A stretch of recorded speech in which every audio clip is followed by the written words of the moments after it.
আসানসোল পৌর নিগমের 102 নম্বর ওয়ার্ডের 12টি আদিবাসী গ্রামের বাসিন্দারা এলাকায় উন্নয়নমূলক কাজ হয়নি বলে তারা ভোট বয়কটের ডাক দিয়েছিল। সেই খবর পেয়ে রাজ্যের মন্ত্রী মলয় ঘটক শনিবার সেই আদিবাসী গ্রামের বাসিন্দাদের এক বৈঠক করেন এবং তাদের দাবি মেনে ওই এলাকায় উন্নয়নের কাজ করা হবে বলে প্রতিশ্রুতিও দেন। এরপরে এলাকাবাসীরা ভোট বয়কট তুলে নেয়। চারপাশে ঘর বাড়িগুলো হচ্ছে, তো আমরা এখন কিছু করতে পারছি না, তার জন্য অনুরোধ করছি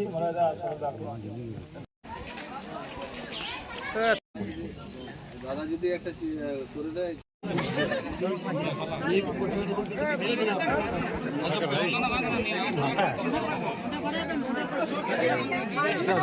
মানে কাজটা যেমন রাস্তার জন্য রাস্তা নেই, মানে কল নেই, অনেক কিছু আছে।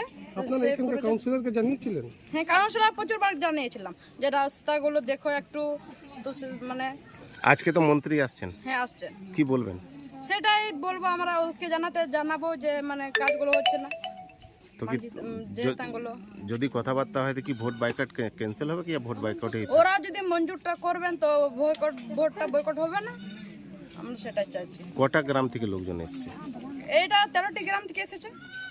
হ্যাঁ, 102 নম্বর ওয়ার্ডে মানে পুরো আদিবাসী পাড়াটা।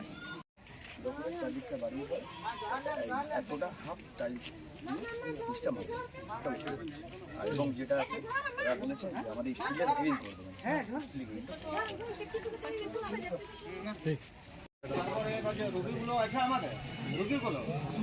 13 তারিখে ভোট।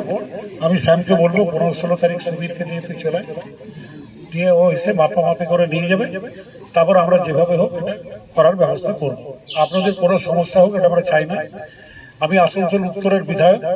আপনারা জানেন যেখানে উজ্জ্বল চ্যাটার্জি দাঁড়িয়েছিল, তো উজ্জ্বল চ্যাটার্জি যেহেতু হেরে গেছে, তো সুতরাং বিধায়ক কোটাতে যে 70,000 টাকা করে 70 লাখ টাকা করে বছরে পাওয়া যায়, সেটা তো এখন আর আমরা পাচ্ছি না।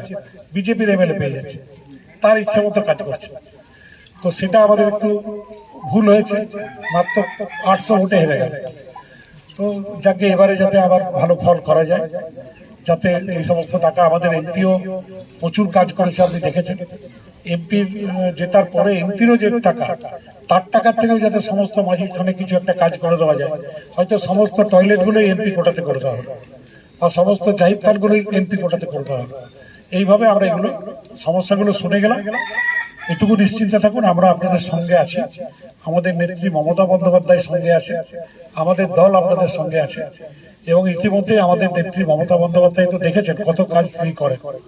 তিনি এই যে লক্ষ্মীর ভান্ডার করে দিয়েছেন, আগে তো 500 টাকা এবং আপনাদের জন্য 1000 টাকা ছিল, এখন আরো 200 টাকা বাড়িয়ে 1200 টাকা করে দেওয়া হয়েছে।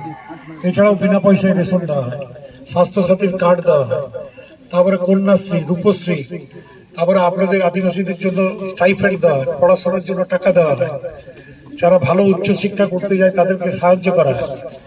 তো আপনারা কোনোদিন ভাববেন না যে আপনাদের সঙ্গে আমি নেই। আমার উত্তর বিধানসভায় যে কোনো মাঝি পাড়াতে জিজ্ঞেস করবেন, আমি সব জায়গাতে যাই, সব জায়গাতে যা সমস্যা থাকে সমাধানের চেষ্টা করি।